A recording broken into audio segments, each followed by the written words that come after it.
안녕하십니까. 오늘 홍천에서 더불어민주당의 당대표와 최고위원 후보 합동연설회가 열렸습니다. 후보들은 저마다 강원도와의 인연을 강조하며 표심을 공략했지만 이재명 후보가 90%가 넘는 득표율로 대세론을 이어갔는데요. 국민의힘은 나경원 당대표 후보가 춘천을 찾아 지지를 호소했습니다. 백승호 기자가 보도합니다.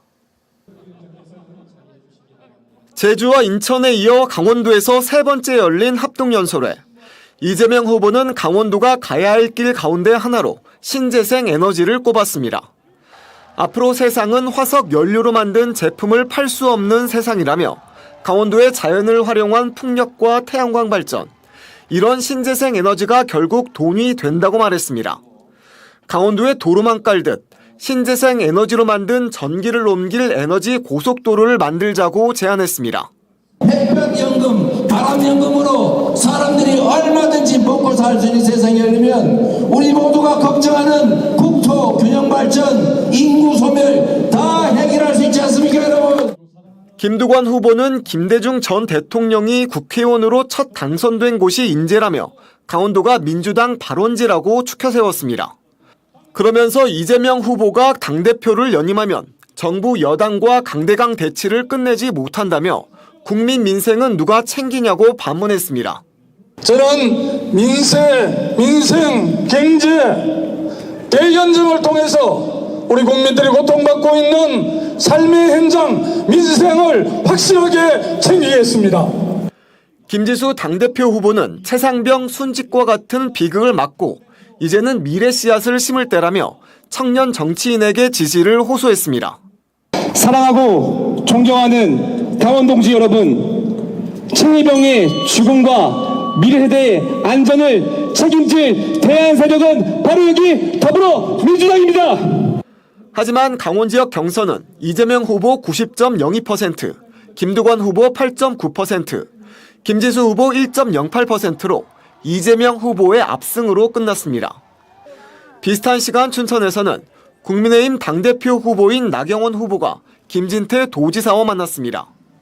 국민의힘 당대표 선거가 시작된 이후 후보가 강원도를 찾은 건 이번이 처음입니다. 나 후보는 그동안 강원도의 희생과 헌신을 잘 알고 있다며 강원특별법 3차 개정에 힘을 보태겠다고 말했습니다. 강원도 특별자치도법 개정안 등이 지금 국회에 논의되고 있는데요. 제가 당대표가 된다면 앞장서서 당론으로서 추진하겠다는 말씀 드리겠습니다. 국민의힘은 내일까지 권리당원과 국민 여론조사를 마치고 23일 결과를 공개하고 더불어민주당은 다음 달 17일까지 지역별 경선을 치릅니다. MBC 뉴스 백소입니다. 필리핀 해상에서 발생해 북상하고 있는 제3호 태풍 개미는 중국 상하이 방면으로 상륙할 것으로 보이지만 오는 23일쯤이면 한반도에 영향을 미칠지 알 수 있을 전망입니다. 태풍 개미는 현재 994헥토파스칼로 북진하고 있으며 대만과 중국 상하이 부근에 상륙할 것으로 보이지만 정체전선을 밀어올리며 우리나라의 장마 종료 시점 예측을 어렵게 하고 있는 상황입니다. 기상청은 태풍으로 인해 남쪽에 위치한 정체전선이 북상하며 내일과 모레 중부지방에 장맛비를 뿌린 뒤 오는 25일에서 26일쯤 소강 상태를 보일 것으로 전망합니다. 궂은 날씨가 이어지면서 동해안의 여름 피서철 분위기가 좀처럼 살아나지 않고 있는데요. 하지만 곳곳에서 야시장이나 야간 개장 등을 활용해 피서객들의 발길을 붙잡고 있습니다. 김인성 기자입니다. 바다 위에 생긴 긴 길을 사람들이 건너갑니다. 이 길을 따라 오리바위까지 간 피서객들이 시원하게 바닷속으로 몸을 던집니다.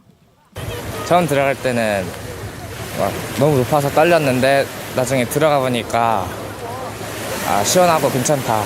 그렇게 안 높다라는 생각이 들었어요. 하지만 예년 같으면 발 디딜 틈 없었을 백사장이 한눈에 봐도 한산합니다. 비가 내렸다 안 내렸다 오락가락 날씨 때문인데 주변 상인들은 울상입니다. 날씨도 그렇고 경기도 어렵고 여러 가지 그렇고 그래서 지금 많이 힘들어요. 힘드니까요.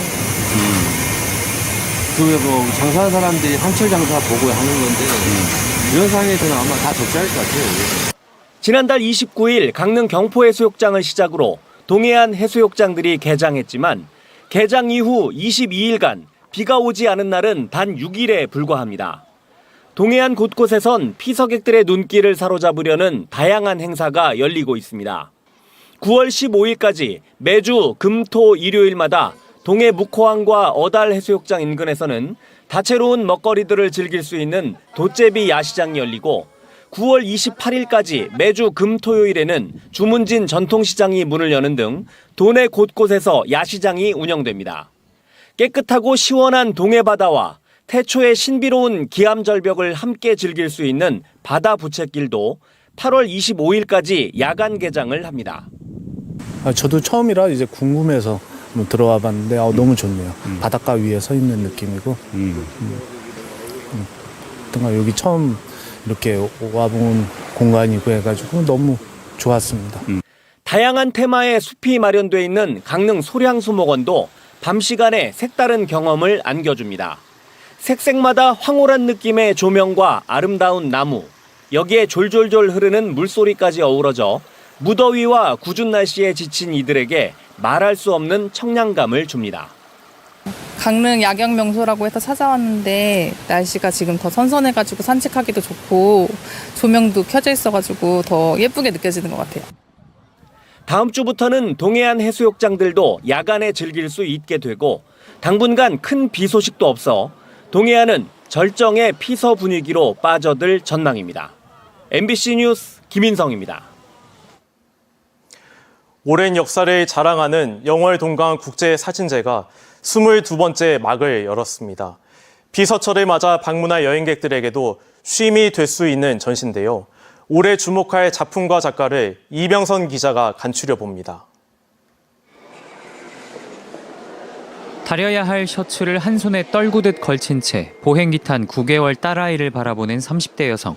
전쟁 같은 육아를 치르다 지친 눈에 일상의 권태가 흐르는 작가 본인입니다. 종가의 자손이 모두 절을 올리며 조상의 예를 다하는 와중에 어느 한철 유행했던 진갈색 문틀 밖에 옹기종기 소외된 여성들의 시선이 제각기 흩어지고 문틀 위에 환하게 웃는 사내 아이들의 돌사진만 빼곡합니다. 이번 동강국제사진제의 동강사진상을 수상한 이선민 작가는 결혼과 육아 등을 거치며 맞닥뜨린 여성의 삶과 그 안의 권력관계를 탐구한 여자의 집으로 이름을 알렸습니다. 그 가정 안에서 그 안온한 공간에서 엄청난 고독을 느꼈던 거죠. 고립과 고독이 동력이 되어서 또 찾아가고 친구 집을 방문하고 내가 이 나이에 내가 지금 감당해야 될 부분들에 대해서 뭔가 좀 연대를 한. 신도시 부모가 아이를 통해 자기 복제를 실현하는 욕망을 다룬 트윈스. 대륙을 횡단해 이 땅에 이주한 여성들의 단출한 짐을 무거운 삶으로 조망한 대륙을 횡단하는 여성들 등 다른 대표작도 관람객을 찾았습니다. 제22회 동강국제사진제가 개막했습니다. 리셋이라는 주제로 열리는 이번 사진제에서 눈에 띄는 해외 작품은 라틴 아메리카 작가들의 시선입니다.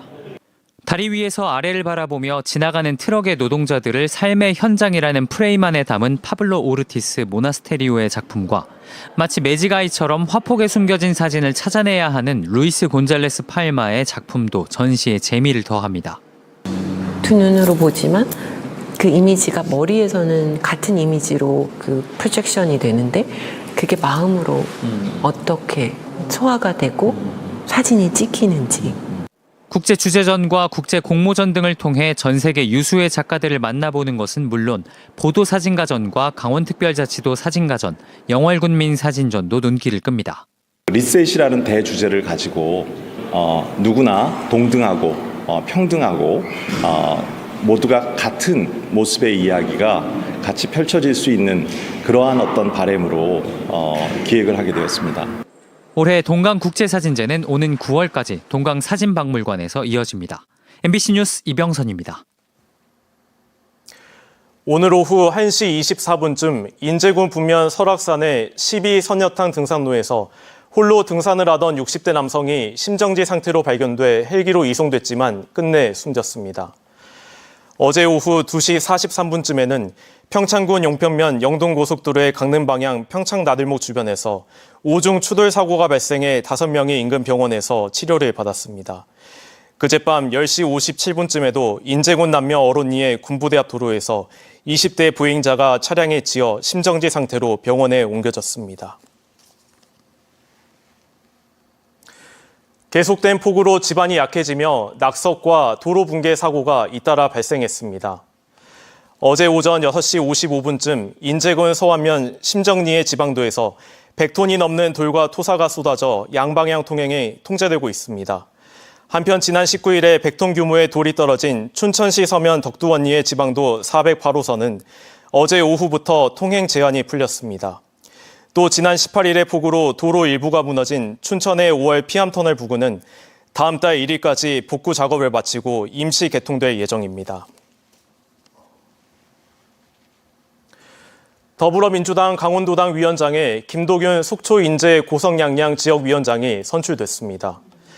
민주당 강원도당은 오늘 홍천종합체육관에서 열린 도당 정기당원 대회에서 김도균 지역위원장을 도당 위원장으로 선출하는 안건을 통과시켰습니다.